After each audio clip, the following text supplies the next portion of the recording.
Ang destinasyon natin ay ang Layodan Farm. Ngunit ang tunay na highlight ng biyaheng ito ay ang mismong dadaanan. Habang umaakyat tayo, sasalubong ang mga waterfalls na dumadaloy sa gilid ng kalsada. Matatayog na bangin at bawat kurbadang nagbibigay ng panibagong postcard-worthy na tanawin.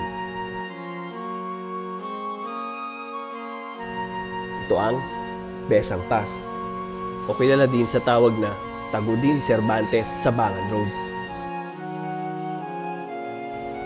Isang rutang puno ng matatarik na bangin, matataas na bundok, walang katapusang zigzag roads, at mga makapigil hiningang tanawin. Kilala ang Besang Pass hindi lang sa makasaysayang laban noong World War II, kundi pati sa mga nakamamanghang tanawin at pine-covered mountains na makikita dito. Kaya tara, sama kayo muli sa aming biyahe. Ang sarap magmotor. Let's go!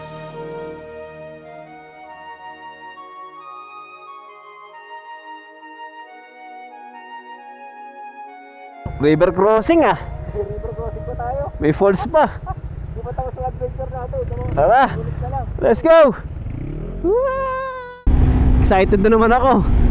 Lagi ako excited tuwing dadaan ako dito sa Tagudin Cervantes Sabangan Road, o mas kilala sa tawag na Besang Pass. Masasabi ko ito yung isa sa mga paborito kong mountain pass ng Luzon. Ayan, simula na oh. Ahon no, konti. Sa gilid natin oh, bundok na. Wow, grabe. Tingnan nyo naman oh. Tapos sa kanan oh, ilog oh. Ganda. Yun oh, linaw ng tubig no. Linaw ng tubig oh, ganda oh. Ganyan, malalaking bato sa gilid, tapos ilog sa kanan. Parang Cannon Road din. Yung bungad. Grabe, solid itong ano, riding jersey natin. May paddings na siya sa shoulder, sa elbow, tsaka sa back. So pag ganyang mainit yung panahon no, napaka-presko isuot. Tapos magaan pa dalhin. So kanina nag-trekking kami papunta sa falls, suot-suot ko to. Solid. Paarga na kaya ako? Tapaarga na ako muna bago umakyat. Ayan, so pa-full tank na tayo dito sa Suyo kasi baka mamaya mabitin yung gas natin sa bundok. Para sakto hanggang Benguet na to. Marami pa naman, damang kalahati pa, pero punuin na natin para sure. Ayan, tignan nyo dito ano, yung mga pasahero, yung iba sa ibabaw na siya ng jeep nakasakay no. Sarap no, adventure. Kaya yung mga foreigner din, pag pumupunta sila sa Banawe, sa ibabaw din sila ng jeep nakasakay. Grabe, napakasolid no. Mga bundok no, tataas, tapos sa kanan ilog. Solid. May hanging bridge oh. Ang nipis lang oh. Pero ang linaw ng tubig sa baba no. Oh, tingnan nyo. Ang nipis lang ng hanging bridge, tapos medyo mukhang luma na rin siya. Parang nakakatakot dumaan dyan ah.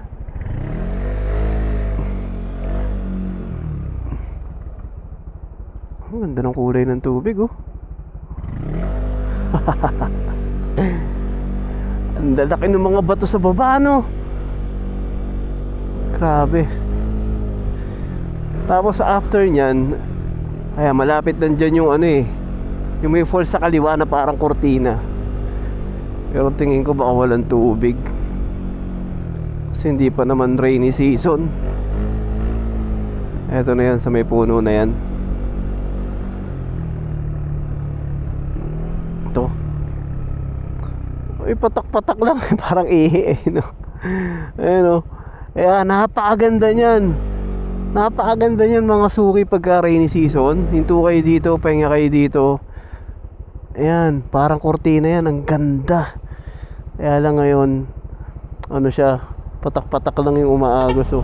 Mahina pa.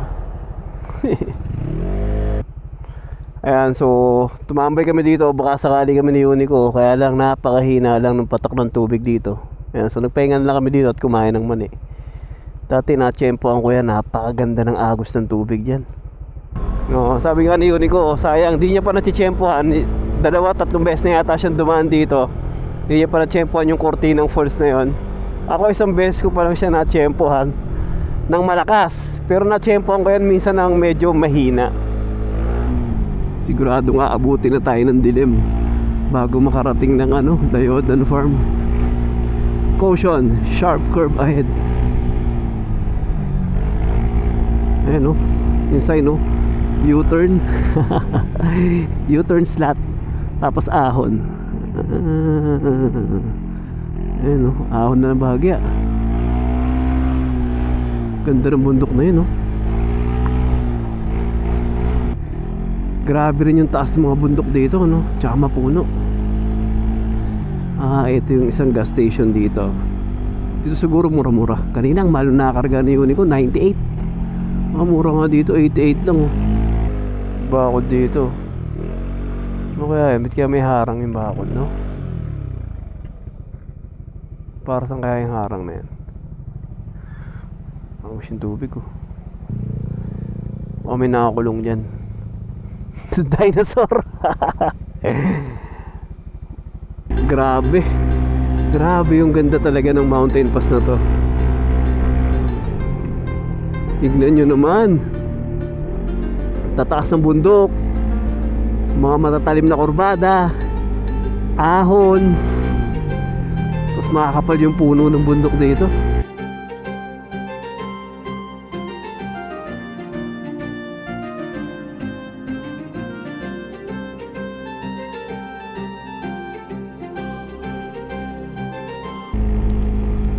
Uy, ganyan lang, ambon-ambon lang Kung lalakas huwag kang bubuhos.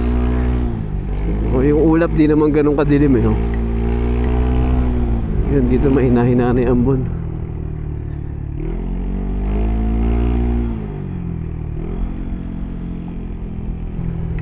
Uy, ano to? Kabanggaan ba? Oo nga, kabanggaan niya. Wow. Grabe yung view Napaka-solid. Ayan Ito yung favorite spot namin ni Unico Hintuan Tignan nyo naman. Grabe, napaka-solid Wow. Grabe, napaka-solid. Tignan nyo naman kung gaano kaganda dito.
Guys, tignan nyo naman kung gaano kaganda dito sa paboritong spot nating Hintuan.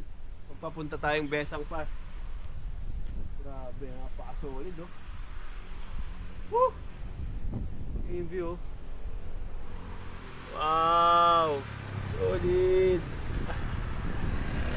dito, nakalagay Tirad Pass, Protected Landscape. Grabe, pag nalaglag ka dito, parang mahirapan ka nang kunin. Sobrang taas. 40 days mo na, hindi ko pa nakukuha.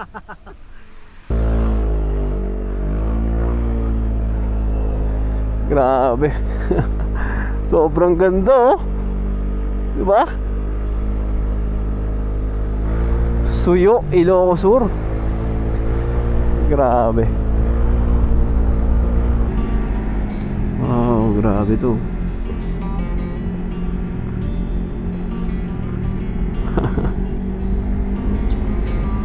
Sobrang ganda. Tingnan niyo yung hugis ng mga bundok na to, no? Paganda.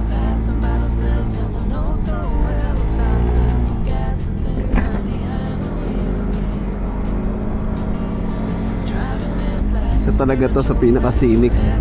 Gawin pa doon, ang ganda.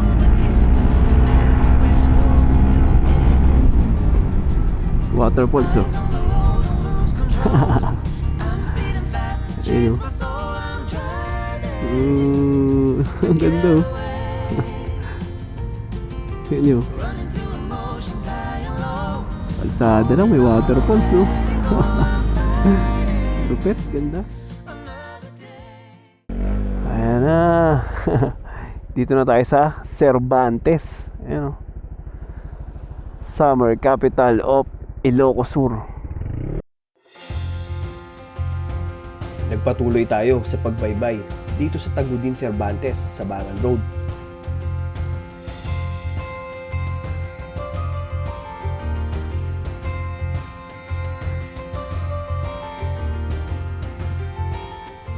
Inabutan na din tayo ng ulan dito, pero enjoy pa din kami sa biyahe dahil ang ganda ng mga tanawin na nakikita natin. May mga talon sa tabing kalsada lang na talaga namang nakakatuwang pagmasdan.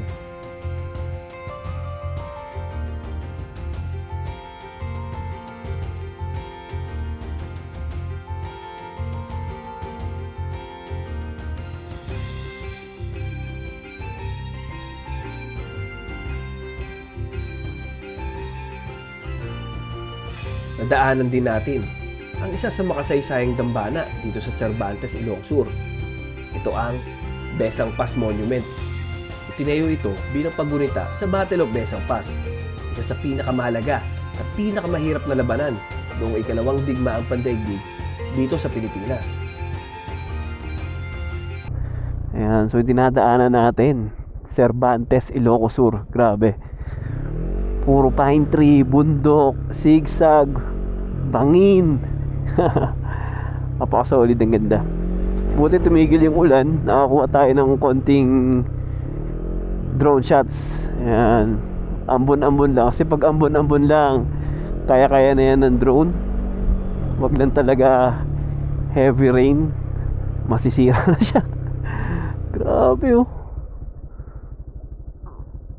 Wow, ayan, dadaan tayo dun sa kapatagan na yan. Napaka-solid, no? Ayan, so ngayon pababa naman tayo. Kanina ahon. Ayan, pababa.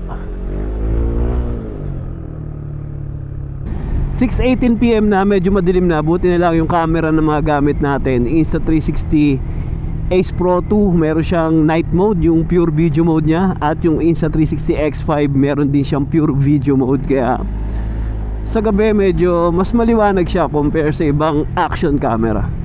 Ayan. Woo! Ayan, tumigil na yung ulan. Ganina nakakapote tayo. So nagubad na rin kami ni Unico ng kapote kasi mukhang umaliwalas na yung kalangitan. Mukhang hindi naman nauulan. Dito may mga tindahan na.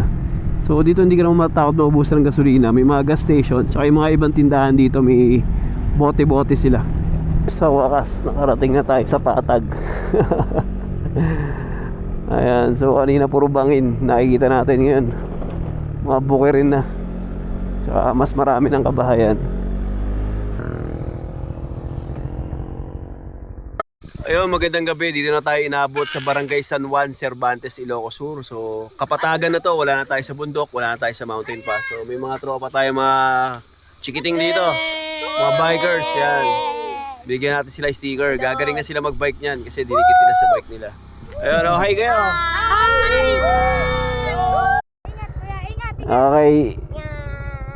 Mag-aaral kayo mabuti ha, huwag kayo makikipag-away. Ayan, nabot na tayo ng gabi. Mga bata tayo nakita dito.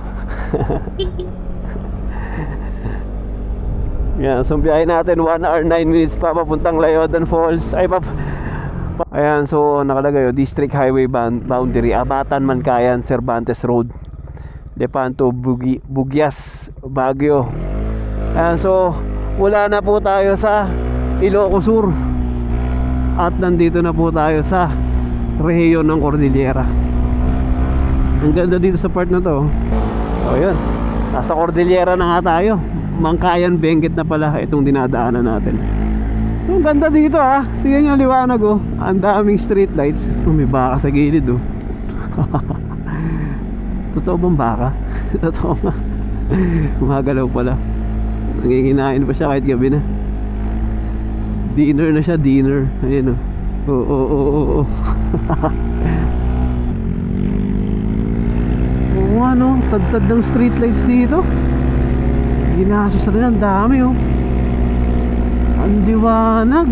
Talos magkakatabi lang sila. Ito pala yung natatanong ko kanina nung nandun kami gawi sa taas. Sabi ko, anong lugar kaya yun? Ang daming ilaw. Napakasolid. Ay grabe ka Mankayan, ang dami mong street lights. Kaya ata ang pinakamaliwanag na bayan sa Benguet ah. Ganda ng kalsada nila. Puro ilaw. Oh. Kahina pa tayo umaahon. Parang 30 minutes na puro paahon yung kalsadang binabiyahe natin. Kaya talagang ang lamig na talaga.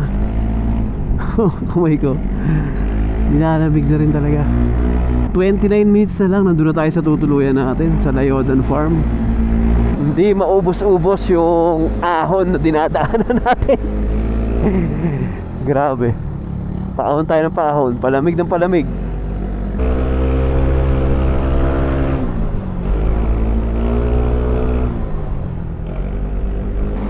Bit ng kalsada. Ano pa binakasalubong tayo? Ayun, medyo lumaki konti.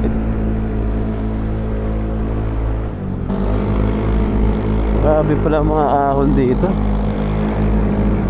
Saan tayo papunta? Sa moon? Time check 7:34 PM. Nandito na tayo sa Barangay Balili, Mankayan, Benguet. At grabe, ang lamig. Rough road na naman tayo. Buti na lang talaga yung gulong natin. Shinko Dual Sport, syempre shoutout Shinko. Yan, mga bossing natin, Sir Jason, Sir Archie. Yan, maraming salamat po sa suporta. Syempre helmet din namin ni Unico, number 1 in the world, HJC. Uy, ako na talagang puro rough road to. River crossing ah. River crossing pa tayo. May falls pa. Di ba tapos ang adventure natin? Tara, let's go. Wow, lalim ah. Muntik na kabuti yung footboard ko ah. Grabe, solid yung adventure dito. 2 minutes na lang. Padilim no? Buti na lang din, meron tayong Nuxtec Atomic, yung ilaw natin, di ba? Tignan nyo naman, sobrang liwanag talaga. Lapit na tayo. Walang ilaw. Grabe, ang dilim mo. Let there be lights. Ahon pa rin. Hindi na maubos-ubos yung ahon ng kalsadang dinadaanan natin.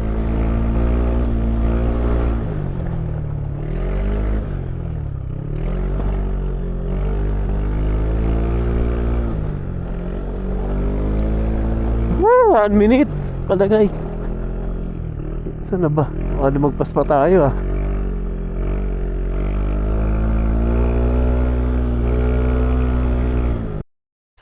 Yun, so sa wakas nakarating na tayo dito sa Layodan Farm matapos yung mahabang biyahe. So ibig sabihin pala ng Layodan, pahingahan sa lengguwahe. So, ganda dito, grabe. Lalo sa umaga to, excited na ako sa umaga. So, naririnig natin yung agos ng falls. Yun yung Sodpak Falls. At eto naman yung tutuluyan natin.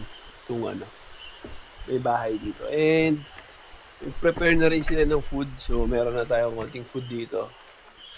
Yun na yung lugar nila. Panahalo. Susunod, dadaling ko asawa ko dito. Tikman natin yung soup nila. Ang sarap, ang init. Grabe.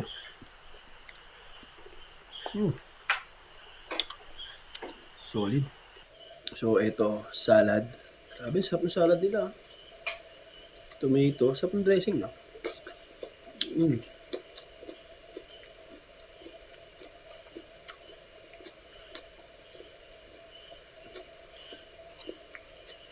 Fresh vegetables.